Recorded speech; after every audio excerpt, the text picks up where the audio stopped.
A company's future is not built in the abstract. It is built in the customer base it is creating over time. Every sale, every repeat purchase, every lost customer, and every new customer changes the shape of that future. The point of customer economics is to make that future visible. Instead of only asking how much revenue was created today, we ask what kind of customer base the business is building for tomorrow. When we look at the customer base properly, we are really looking at a trajectory. The business can move toward a stronger future or toward a weaker one, even when current revenue looks fine. That is the uncomfortable part. A company can grow today and still damage the quality of tomorrow. So the first discipline is to stop treating the customer base as a static number and start treating it as a living economic system. At the center of this system sits customer economics. It is the economic lens. It asks what the customer base is becoming. Are we acquiring better customers, keeping them alive for longer, increasing their frequency, or deepening the value of each transaction? Those are not abstract marketing questions. They are business questions. They tell us whether the company is increasing the probability of future value or simply harvesting what already exists. Customer economics does not explain everything by itself. Alongside it sits probability of choice. Customer economics shows the outcome. Probability of choice helps explain the behavior behind the outcome. One lens tells us what is happening in the customer base. The other helps us understand why people choose, delay, reject, substitute, or return. Together, they make the system more useful than either lens alone. Customer economics is the backbone because it defines the outcome we actually care about. The business is not trying to win arguments about awareness, preference, clicks, or campaigns in isolation. It is trying to build a stronger customer base. Probability of choice supports that backbone by explaining the behavioral logic behind the numbers. Without the economic lens, behavior becomes interesting but disconnected. Without the behavioral lens, economics becomes descriptive but incomplete. A stronger customer base is not simply a larger customer base. It is a customer base with better future economics. That means better acquisition quality, stronger survival, healthier frequency, and more valuable transactions. A business can look bigger while becoming weaker if the new customers are expensive, unstable, low value, or hard to serve. The real question is not only whether the base grew. The real question is whether the base became more economically attractive. The customer base can be understood through 4 core levers. Acquisition tells us who enters and at what cost. Survival tells us whether customers remain economically alive. Frequency tells us how often they return. Value per transaction tells us how much value is created when exchange happens. These levers are simple, but they are powerful because they connect activity to the future shape of the business. They turn marketing and customer work into an economic system. Before we study choice, we have to define the market. That sounds obvious, but many analyses get this wrong. If the market is defined too broadly, we include people the business cannot realistically serve. If it is defined too narrowly, we miss future opportunity. The market definition sets the boundary for interpretation. It decides which customers, competitors, substitutes, and occasions actually matter for the decisions we are about to make. The market is not one thing, it has layers. There is the broad market, the served market, the target market, and the core market. Each layer answers a different question. Who could theoretically buy? Who can we serve today? Who should we focus on now? Who is most central to value creation? If those layers are mixed together, the business may chase noise, misread demand, or compare itself against the wrong competitive reality. Some people are already your customers. Some are buying from competitors but could realistically be reached. Others belong to the broader category but are not yet practical targets. This distinction matters because strategy is not about everyone. It is about the people and occasions where the business has a credible path to value. The market should be large enough to reveal opportunity, but disciplined enough to avoid fantasy. Market definition matters because the same signal can mean very different things. A weak response from a reachable customer may reveal a real problem. A weak response from someone far outside the relevant market may mean almost nothing. If we do not know who belongs in the market, we cannot interpret the evidence properly. The result is bad prioritization. We either overreact to irrelevant signals or ignore signals that should have changed the plan. The relevant market should include people the business can serve today and people it could credibly serve tomorrow.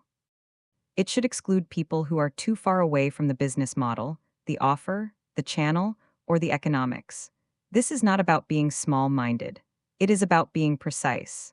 A clear, relevant market gives the analysis a useful boundary.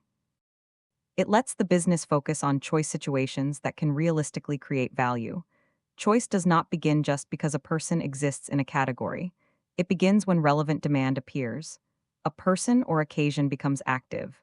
A need is felt. A trigger happens. A constraint changes. A current solution becomes less satisfying. This matters because most people are not choosing most of the time. They are living their lives.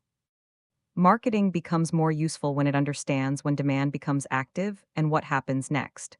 Once demand becomes active, several outcomes become possible. The customer may choose us.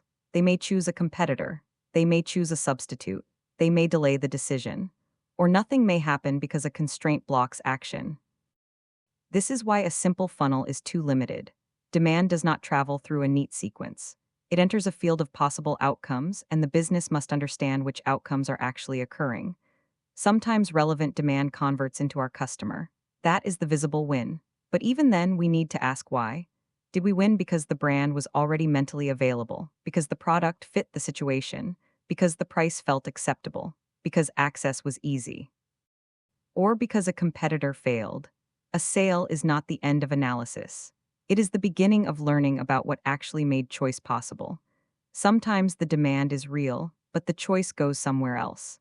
That loss can happen to a direct competitor or to a substitute that solves the same need in another way. This is where many businesses fool themselves.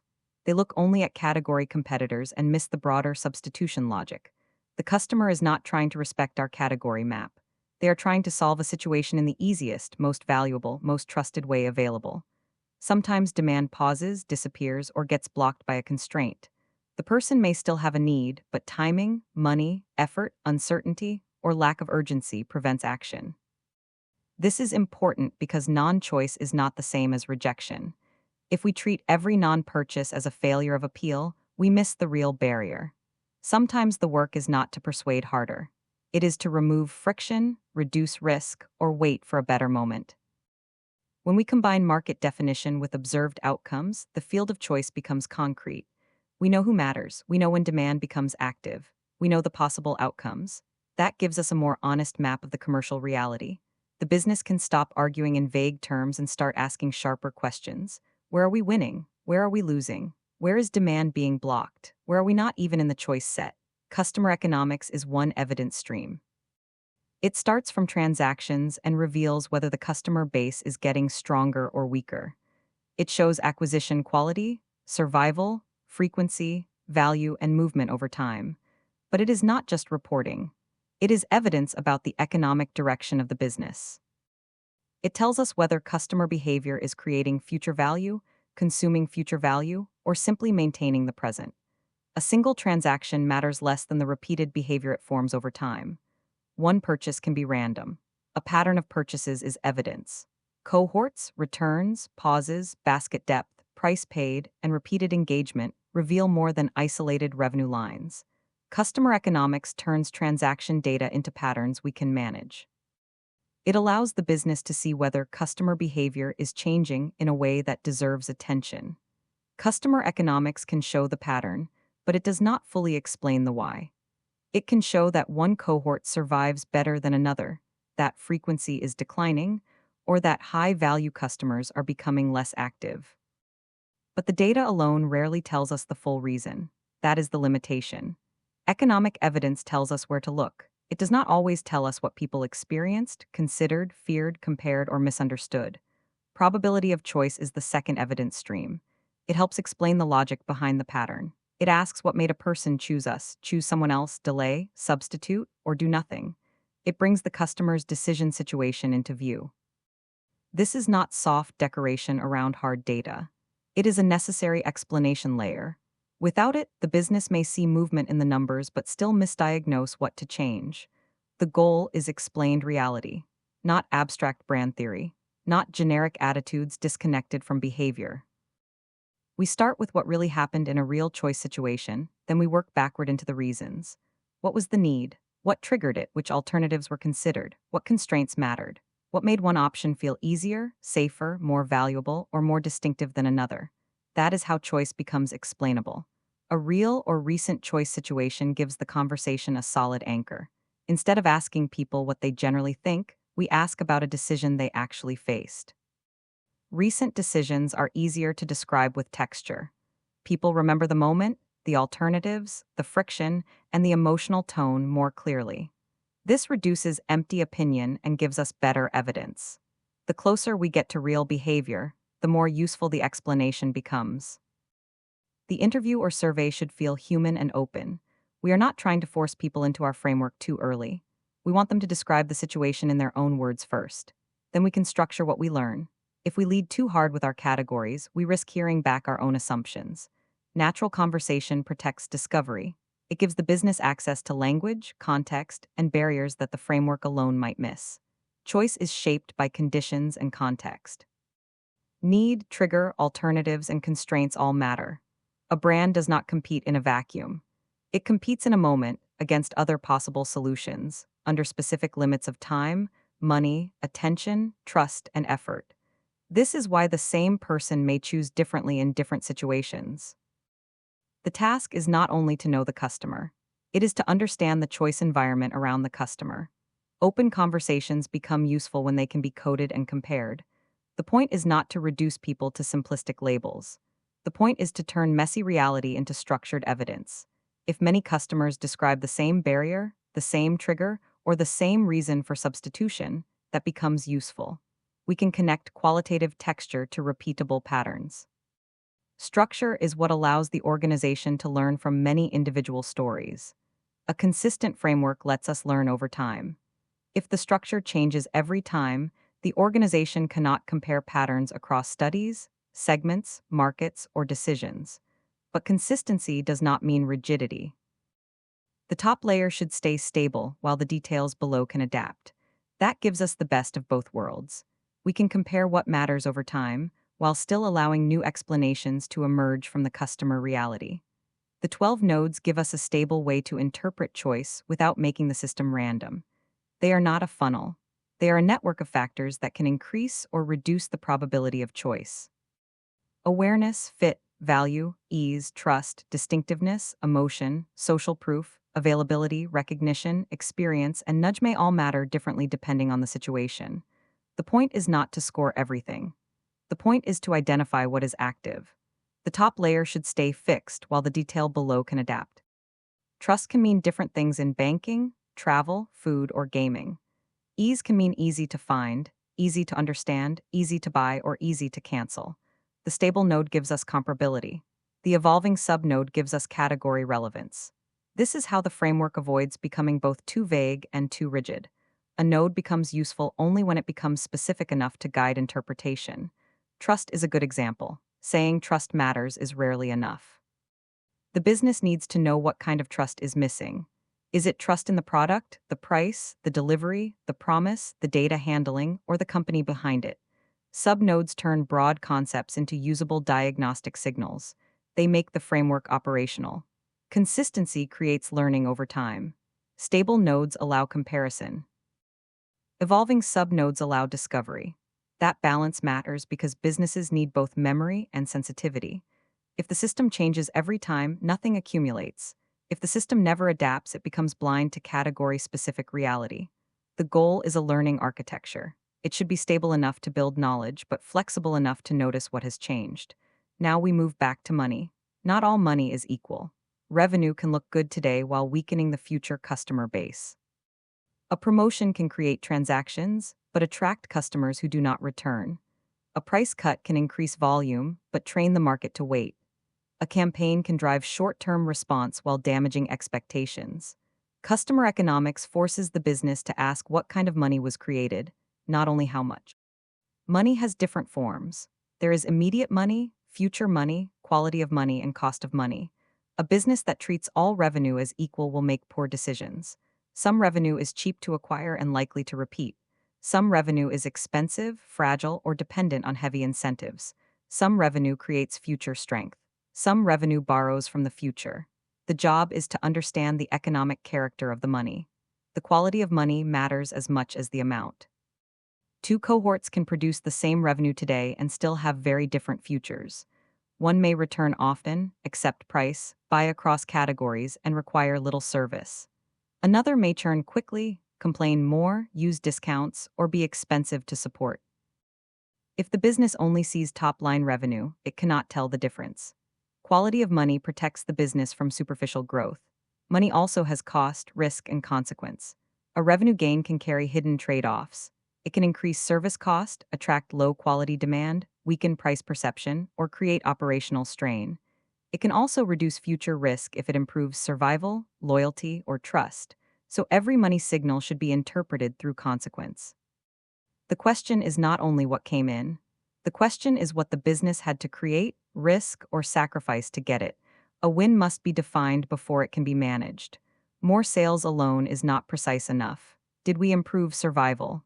Did we increase frequency? Did we attract better customers? Did we deepen transaction value? Did we reduce friction? Did we improve price acceptance? Without a defined win, the organization celebrates whatever number moved.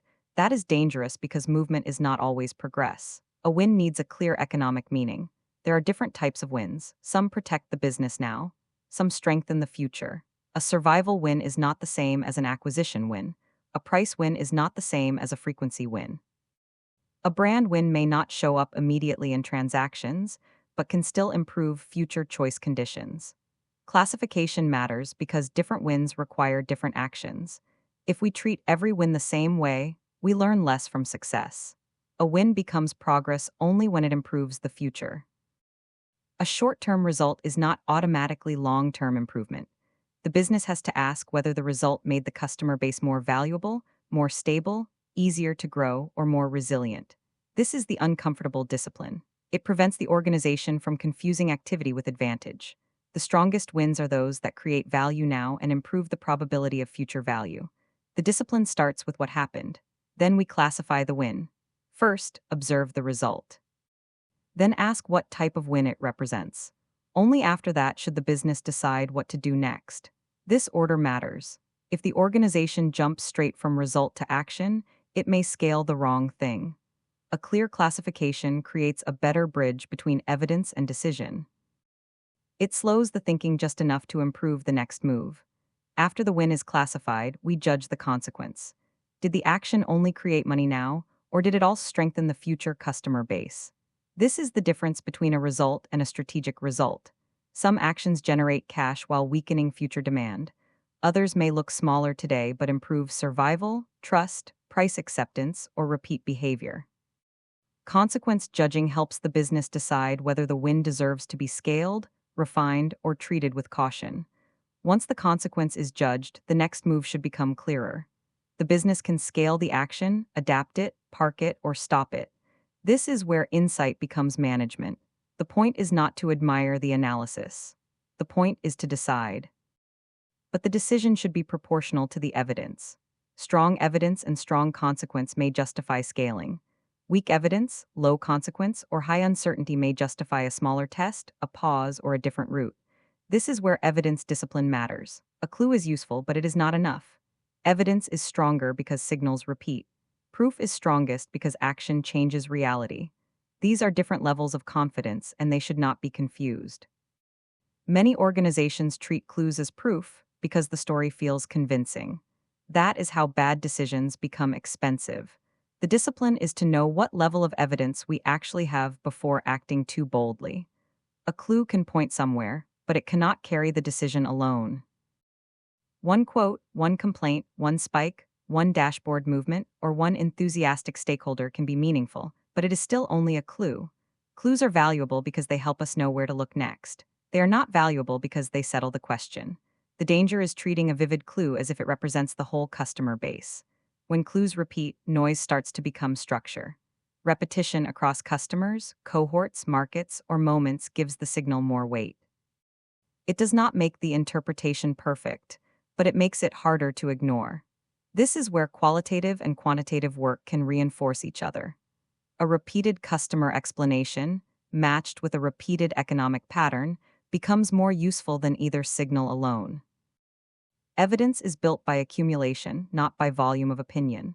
Proof comes after action. You do something, the customer base moves, and the economic reality changes.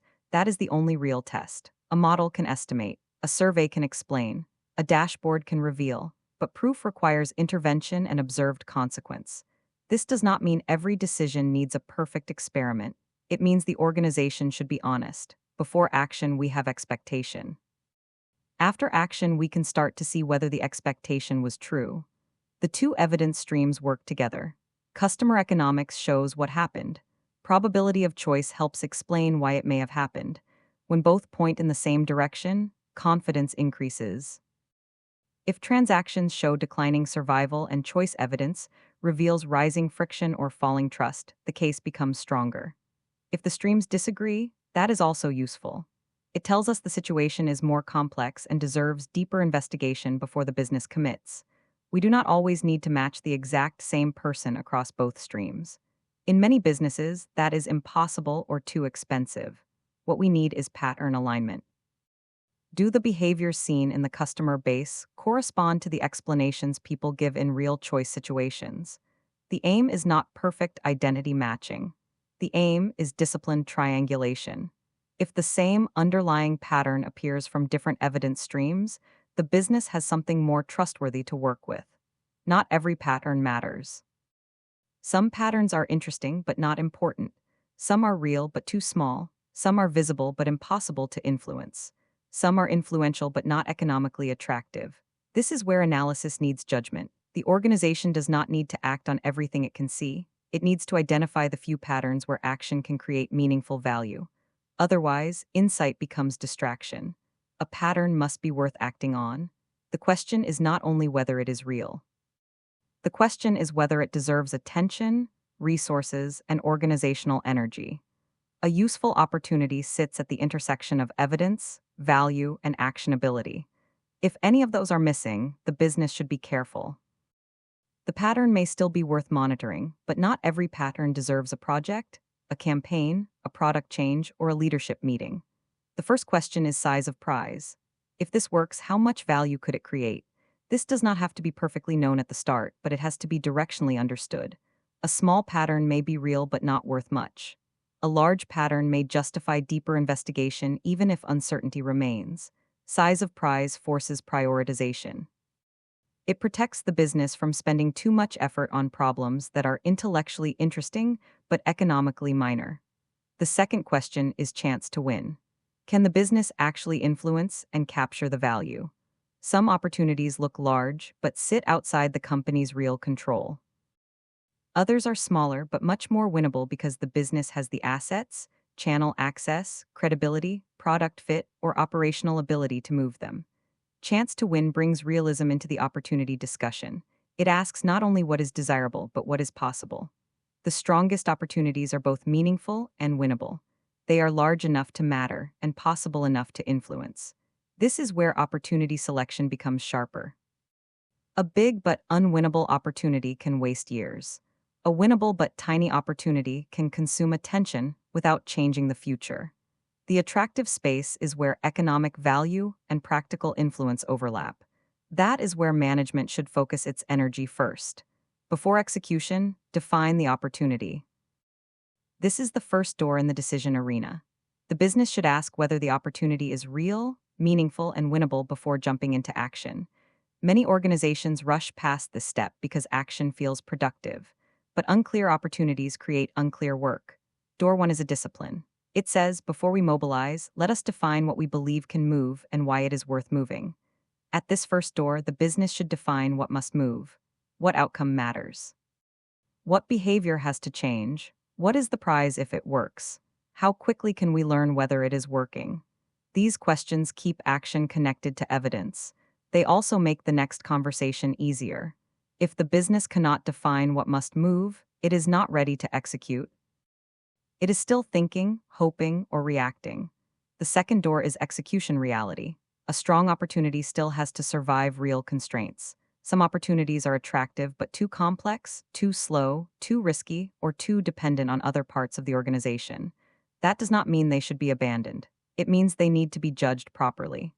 Execution reality separates the opportunity from the practical route. A good idea still needs a workable path.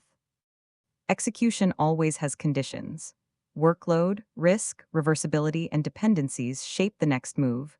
A reversible action can be tested faster. A high-risk action may need stronger proof. A dependency-heavy action may require coordination before launch. A high-workload action may be valid, but not now. These conditions do not decide whether the opportunity matters. They decide how the business should approach it. Constraints should shape timing, not erase a strong opportunity. If the opportunity is real, the question becomes how to design the next step. Should we run a smaller test, change the sequence, reduce risk, build capability first, wait for a better operational window? This distinction matters. Weak opportunities should be dropped. Strong opportunities with constraints should be staged. The constraint changes the path, not necessarily the destination. Now the full system comes into view. Customer economics gives the economic lens. Probability of choice gives the behavioral lens. The decision arena turns evidence into action. Then action returns to customer economics as new behavior, new transactions, and new patterns. This is the loop. It is not research for research's sake. It is a management system for learning whether decisions are making the customer base stronger. The practical rhythm is simple. Investigate the behavior that matters. Decide whether the opportunity is meaningful and winnable. Act with discipline. Then prove whether the customer base became stronger. That is the point of customer economics. Not to create more dashboards, more reports, or more abstract strategy language. The point is to help the business understand what its actions are building in the customer base over time.